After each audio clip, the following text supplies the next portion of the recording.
বিসমিল্লাহির রহমানির রহিম। বিশ্ব আধ্যাত্মিক জ্ঞান সঞ্চার দরবার শরীফের প্রতিষ্ঠাতা আমার মুর্শিদ কেবলা গাউসুল আজম শামীম আলী চিশতির দরবার হইতে আমি শাহ আলম আপনাদের সকলকে জানাই আন্তরিক শুভেচ্ছা ও অভিনন্দন। আমার মুর্শিদ কেবলা গাউসুল আজম শামীম আলী চিশতির একটি গ্রন্থ হইতে কিছু আলোচনা নিয়ে আবারও আপনাদের সামনে হাজির হইলাম। আশা করি সকলে ভালো আছেন এবং সকলেই মনোযোগ সহকারী এবং ধৈর্য সহকারী শুরু থেকে শেষ পর্যন্ত আমার এই আলোচনাটি শুনবেন। আমার মুর্শিদ কেবলা গাউসুল আজম শামীম আলী চিশতি যে গ্রন্থটি লিখেছেন সেই গ্রন্থটির নাম হইলেন শরীয়তের পেট থেকে হাকিকত ও মারফাতকে উদ্ধার।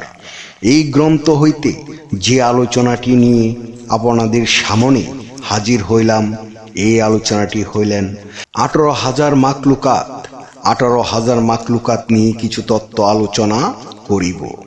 শুরুতেই বিশ্বের সকল স্তরের লোকদের উদ্দেশ্য করে বলছি, আমার লক্ষ্য আমার মুর্শিদ কেবলা গাউসুল আজম শামীম আলী চিশতির লেখা গ্রন্থের বিষয়বস্তু আপনাদের সামনে উপস্থাপনা করা, যাতে আপনারা সকলেই হাকিকত জানতে পারেন, বুঝতে পারেন এবং হাকিকতের জ্ঞান নিতে পারেন। আমি যে আলোচনাটি নিয়ে আপনাদের সামনে হাজির হইলাম, এই আলোচনাটি আপনাদের জন্য অনেক গুরুত্বপূর্ণ, তাই সকলেই মনোযোগ সহকারী এবং ধৈর্য সহকারী সম্পূর্ণ আলোচনাটি শুনুন। আল্লাহ তো সমান বিচারক, কাহারও প্রতি অবিচার করেন না, কিন্তু আমাদের মাথায় কিছু কিছু বিষয় ধরে না, বুঝতে পারি না, তাই মনে মনে ভাবি আল্লাহ কি অবিচার করেন? যেমন আল্লাহ সমস্ত রুহু বা আত্মা একসাথে সৃষ্টি করিয়াছেন, কিন্তু একটি বিষয় বুঝতে পারি না, সমস্ত রুহু বা আত্মা যদি একই সমানে সৃষ্টি করিয়া থাকে, তাহলে কিছু আত্মা জন্ম নিল 17,999টা মাখলুকাতে, আর 18,000 হইতে এক শুধু মানুষে জন্ম নিয়েছে। তাহলে মানব জন্ম তো শ্রেষ্ঠ জন্ম। একদল মানুষ জন্ম নিল এবং বাদ বাকি আত্মাগুলো প্রাণী জগতে চলে গেল। এখন আমাদের বোঝার বিষয় হইল, সৃষ্টির শুরুতে সমস্ত আত্মাকে একই সাথে সৃষ্টি করা হইল। যাহারা প্রাণী জগতে গাছপালাতে এবং পানির তল দেশে জন্ম হইল।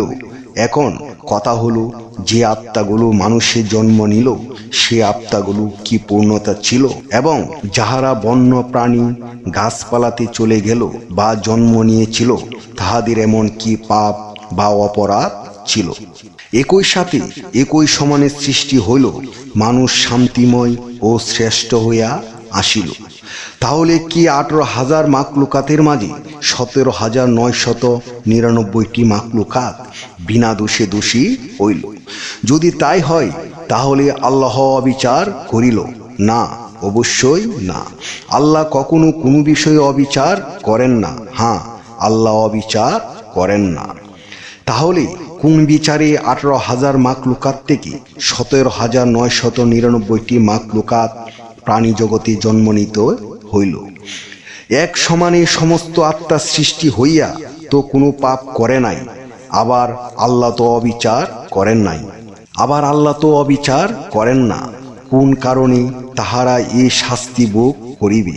বন্য প্রাণীর তো কোনো ভারী গড় নেই, পাক শাক করে খেতে পারে না, এবং জীবিত এক পশুকে আরেক পশু জীবিত ধরিয়া জীবিত কামড়ে চিরে চিরে খাইতেছে। যে পশুটি অন্য পশুকে জীবিত চিরে খাইতেছে, আরেক পশু আসিয়া একই কামড়ে জীবিত চিরে খাবে। কিন্তু আমরা যাহারা মানুষ হইয়া জন্ম নিয়াছি, আমাদের একটা স্বাধীনতা আছে যে এই মুহূর্তে আমাকে কেউ মারতে আসবে না বা কামড়ে খেতে আসবে না। আমরা মানুষ, স্বাধীনতা আছে। এই প্রাণীদের কোনো স্বাধীনতা নেই, তাহারা কোন কারণে ঠগিল? যদি বলা হয় আল্লাহ সমস্ত আত্মাকে কাতারবদ্ধ হইয়া দাঁড়াইতে বলেছিল। একজন অন্যজনকে আত্মা ধাক্কা মেরেছিল বা কুচা মেরেছিল বা মারামারি করিয়াছিল। এই জন্যই সে আত্মাগুলোকে বন্য প্রাণীতে পাঠাইয়া দেওয়া হইল। তাই বলে এতটুকু অপরাধে আত্মাগুলোকে ঘাসপালা পশু প্রাণীতেই পাঠাইয়া দিলেন। অল্প কোনো অপরাধে কি মানুষকে ফাঁসির দড়িতে দেওয়া যায়? তাই বলে কি জন্ম জন্মান্তরে সাজা দেওয়া যায়? নিশ্চয়ই আত্মাদের আরো কোনো গভীর অপরাধ আছে।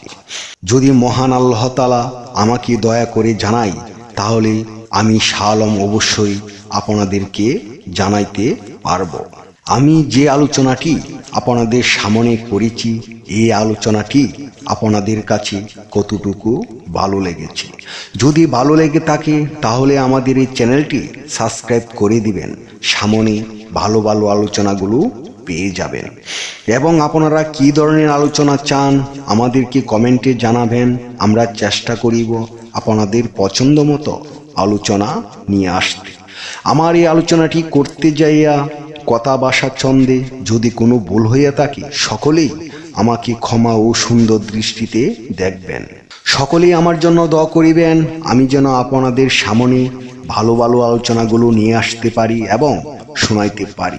সর্বশেষে সকলের চরণে হাত রেখে একটি কথা বলতে চাই, আল্লাহ গোপনেরও গোপন।